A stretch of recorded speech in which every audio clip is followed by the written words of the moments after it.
Welcome to this episode of AnimeCons TV. I'm Patrick Delahanty and I'm here with James Fedora. Fedora is the chairman and founder of Operation Hammond.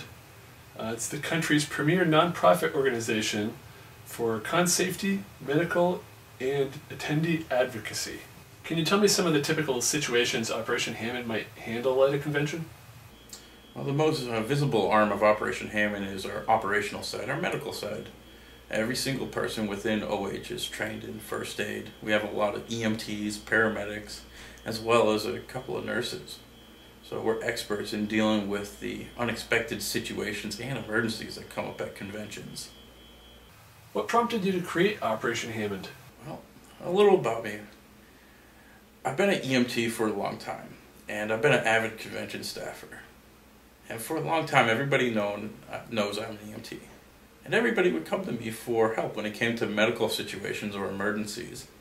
And I've loaded too many people into ambulances, dealt with too much stuff, waded through so much political red tape regarding medical incidences and emergencies, till one day I said enough's enough. I'm sick of doing all this alone. I had to act and do something.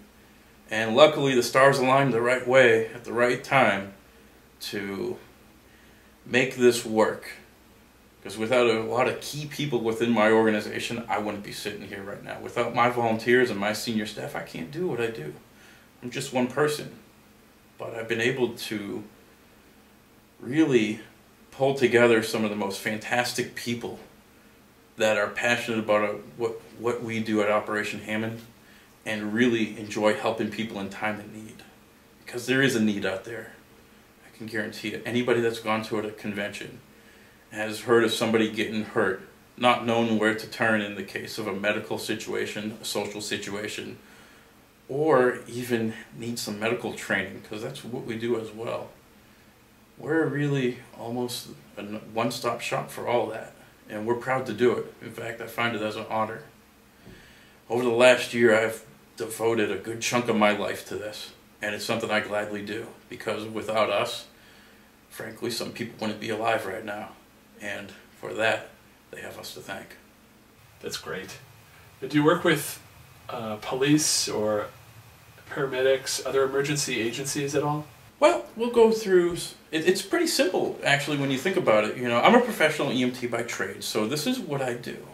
Very rarely does somebody's professional job and fan life come together, but mine has, and it's fantastic because I love what I do. So, say hypothetically we have a medical emergency. Somebody's, we'll say, unconscious for whatever reason. We arrive on scene, assess the person, make sure there are no immediate life threats, and a call is made to the emergency services. As soon as the emergency services arrive on scene, per state and federal law, they are in charge, and we are there to assist them any way possible. If they tell us to go away and leave the scene, we gladly will. If they want our help, we'll continue all the way to when they tell us to stop. How many people are currently involved with Operation Hammond as actual members? Right now, we have a volunteer staff of about 35 people. And be around 40 if you count the people that are outside of the country, but they can't really do much. So really about 35 people, and we're always looking for new people. You don't need to know first aid. You don't have to be an EMT, a nurse. You know, we'll take you on, we'll train you, we'll give you the tools you need to be successful. And some of our best volunteers come that way, really. What sort of training does a typical member of Operation Hammond have? Well, we're an American Heart Association First Aid Training Center. So that means when you join up with us, you have the opportunity to take the American Heart Association First Aid class. That's the basic standard of training we require for our members that aren't associate members, which means they can't really interact with people in a medical capacity. Because one thing that sets us apart is we train our members, and we encourage people to actually come to us for training. So if a member says, I really don't want to do all this medical stuff, but I have XYZ skill, like say PR, marketing, or say I have a lot of AV equipment, absolutely you can be a member. You just have to go through a little bit of familiarization for first aid training. So if you do see something out of the ordinary, you'll know how to act and who to get. If there is a situation that ellipses your level of training. So how many conventions is Operation Hammond involved with now? Oh, Jesus. We've been in existence for a little under a year. We came into existence in February of this year, believe it or not, and to date we've done over 10 events.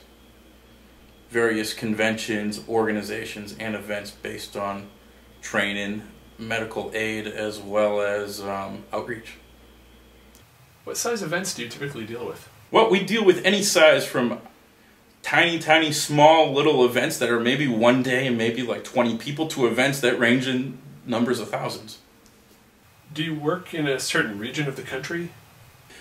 Well, technically we cover the whole country, but since we started out in New England, we tend to stick to New England all the way out to Albany down to New Jersey, ideally. Because, you know, most of our members are based in New England, upstate New York, and Connecticut. So doing events outside of that area is feasible, however, would require substantial planning. Like travel? Travel and whatnot, because we've had inquiries, believe it or not. We have members across the country right now and around the world. So, and there's been a lot of very positive, enthusiastic people. You know, I get emails every day from across the country, England, Japan. You know, people emailing me, what are you guys doing? What are you about? You know, I saw you on Facebook or YouTube, or I read about you on XYZ website. Recently you've done a video about crowds and lines. Can you tell me more about that? Well, at the filming of this, we're still in the production phases. So one of the areas of opportunity we have seen within conventions and events for a long time is crowd and line safety. You know, events plan these fantastically large gatherings, but have sometimes not the very best foreplanning on where to put the lines or how to deal with the crowds. We want to develop a training program to actually pull together all the information from the NFPA, the National Safety Council, your local fire departments, all into one place where you can go and watch our training video and take our training and say, hey, I'm now more educated on how to deal with lines and deal with these large crowds. So you don't have almost the deer in headlight looks when you say put a new staffer out there, or even for veteran convention planners to give us like, oh, wait a minute, I never thought of doing X for this ahead of time because it's going to save me time, or where to get this additional training like from FEMA or the NFPA, because a lot of it's free and a lot of that is we can impart on the fan and pop culture community. And if a convention is interested in Operation Hammond, wants to learn more, or is interested in inviting you to their convention to help out, what's the process that they should follow? Well, the process is pretty simple. You send out an email to us at operationhammond@gmail.com. You'll probably get an email from me almost immediately, because we're always willing and able to work with any event that wants us. Because honestly, when we started, it was an uphill battle to convince conventions on why we're needed. Yeah, because the political ramifications as well as the social aspects are very unique in this. And with us being one of the only nonprofits that deals with this sort of thing, it takes sometimes a little bit of convincing. So a lot of times chairmen and staffers have to see us in action to understand what we do. Where can people learn more about Operation Hammond?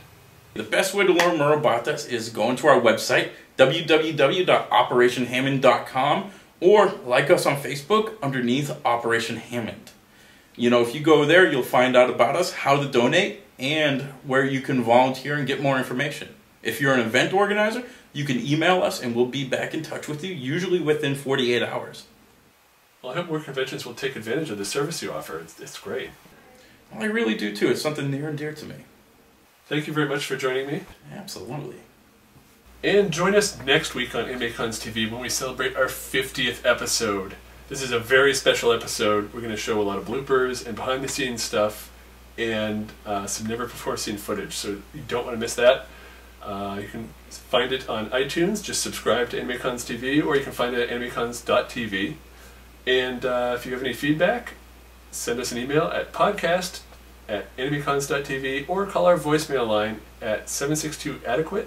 That's 762-233-7828. And yeah, don't forget to follow us on Facebook and Twitter at AnimeCons TV.